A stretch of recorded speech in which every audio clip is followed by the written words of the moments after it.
Let's mic नारी news.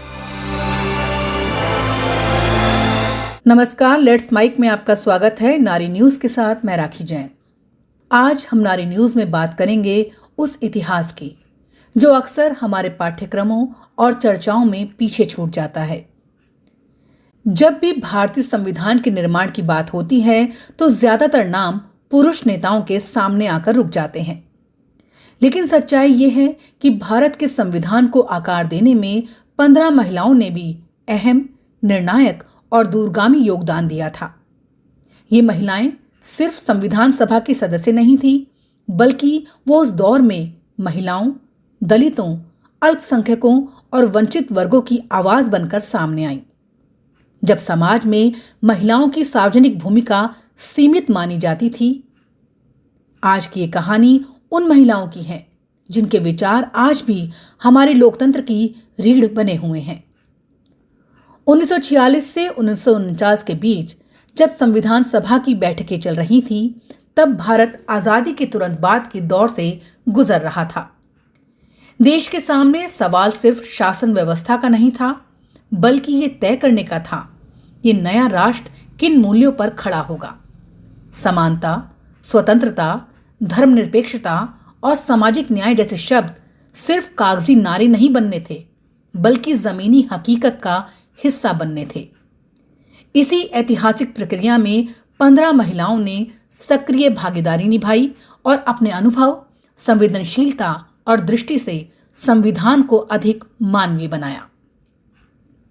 इन महिलाओं में सबसे पहला नाम आता है हंसा मेहता का। हंसा मेहता ने महिलाओं के अधिकारों को वैश्विक और राष्ट्रीय दोनों स्तरों पर मजबूती से उठाया। उन्होंने सुनिश्चित करने के लिए संघर्ष किया कि संविधान में पुरुषों की बजाय नागरिकों शब्द का इस्तेमाल हो, ताकि महिलाओं को बराबरी का दर्जा मिल सके। उनका मानना था भाषा सिर्फ अभिव्यक्ति नहीं, बल्कि अधिकार तय करती है। समान नागरिक अधिकारों की उनकी सोच आज भी भारतीय लोकतंत्र की बुनियाद है। इसी तरह राजकुमारी अमृत कौर ने संविधान सभा में स्वास्थ्य, सामाजिक कल्याण और महिलाओं की गरिमा से जुड़े मुद्दों पर जोर दिया। वो स्वतंत्र भारत की पहली स्वास्थ्य मंत्री बनी और उन्होंने ये सुनिश्चित करने में भूमिका निभाई कि राज्य की जिम्मेदारी केवल शासन तक सीमित न रहे, बल्कि नागरिकों के जीवन स्तर को बेहतर बनाना भी उसका दायित्व हो। उनका योगदान संविधान की सामाजिक प्रतिबद्धता को मजबूत करता है। दक्षिण भारत से आने वाली दुर्गाबाई देशमुख ने प्रशासनिक सुधार, शिक्षा और सामाजिक न्याय के मुद्दों को मजबूती से रखा। वो मानती थीं लोकतंत्र तभी सफल हो सकता है जब आम नागरिक, खासकर महिलाएं, शिक्षित और जागरूक हों। उनके विचारों का असर संविधान के नीति निर्देशक तत्वों में स्पष्ट रूप से दिखाई देता है। सरोजनी नायडू भले ही संविधान सभा की सक्रिय बहसों में सीमित समय के लिए रहीं, लेकिन उनकी राजनीतिक और सांस्कृतिक दृष्टि ने महिलाओं की सार्वजनिक भागीदारी को वैधता दी।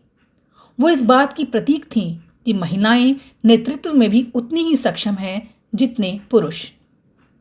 संविधान सभा की एक और महत्वपूर्ण महिला सदस्य थीं बेगम एजाज रसूल। वो एकमात्र मुस्लिम महिला सदस्य थीं और उन्होंने अल्पसंख्यकों के अधिकारों तथा धर्मनिरपेक्ष भारत की अवधारणा को मजबूती से समर्थन दिया। उनका मानना था कि भारत की विविधता उसकी ताकत है और संविधान को इस विविधता की रक्षा करनी चाहिए। उनके विचारों ने भारत को एक समावेशी राष्ट्र बनाने में योगदान दिया। कमला चौधरी ने महिलाओं के श्रम, सामाजिक सुरक्षा और आर्थिक अधिकारों पर जोर दिया। वो इस बात से भली भांति परिचित थी कि स्वतंत्रता के बाद भी महिलाओं को बराबरी दिलाने के लिए संवैधानिक संरक्षण आवश्यक है।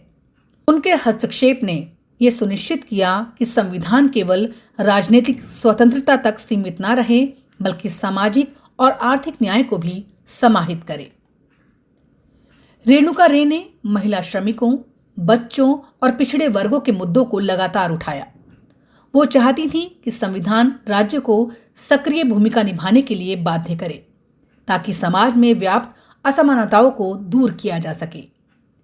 उनके विचारों का असर श्रम अधिकारों और सामाजिक कल्याण से जुड़े प्रावधानों में दिखाई देता है। दाक्षायणी वेलायुधन संविधान सभा की पहली दलित महिला सदस्य थीं। उनका योगदान ऐतिहासिक इसलिए है क्योंकि उन्होंने जाति आधारित भेदभाव के खिलाफ खुलकर आवाज उठाई। वो मानती थीं कि राजनीतिक स्वतंत्रता तब तक अधूरी है जब तक सामाजिक समानता सुनिश्चित ना हो। उनका दृष्टिकोण संविधान में समानता और अस्पृश्यता के उन्मूलन से जुड़े अनुच्छेदों में परिलक्षित होता है। सुचेता कृपलानी ने राष्ट्रीय एकता, भाषाई समरसता और महिलाओं की भागीदारी जैसे मुद्दों पर अपने विचार रखे।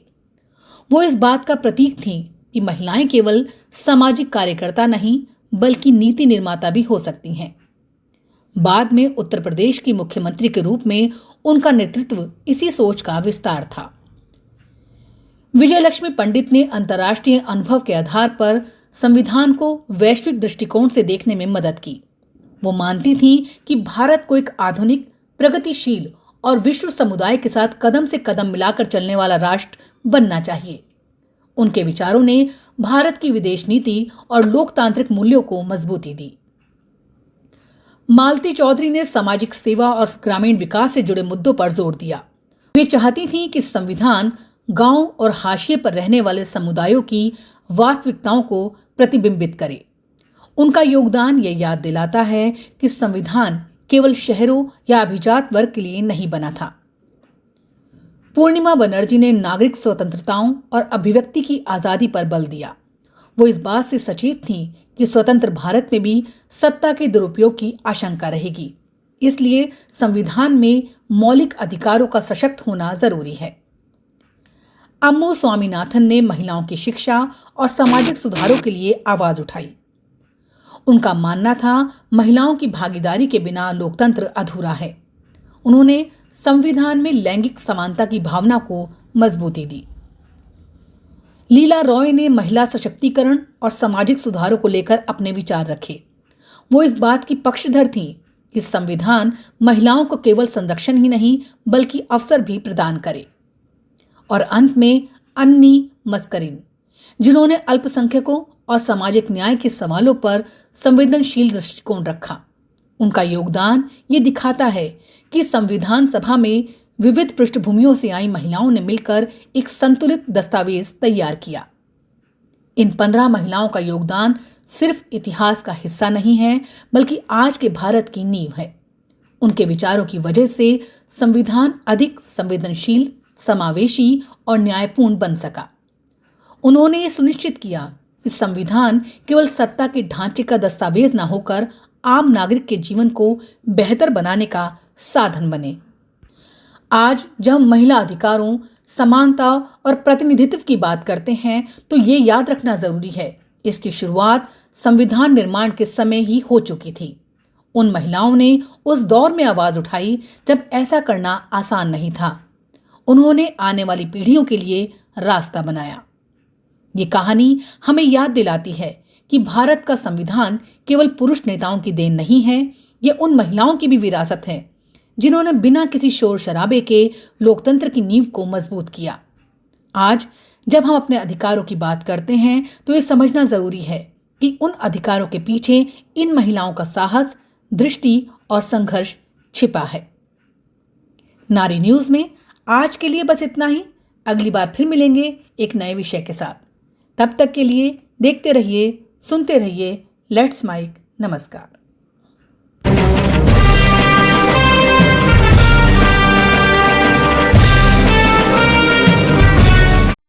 आप सुन रहे थे let's mike more than radio. Follow कीजिए हमें हमारे सोशल मीडिया प्लेटफॉर्म्स पर। It's time for news. It's time for more than radio. Presenting the first radio news app, Let's Mic. Let's Mic, a news-based app on your phone where you get to watch and listen news, talk shows, interviews, radio show podcasts.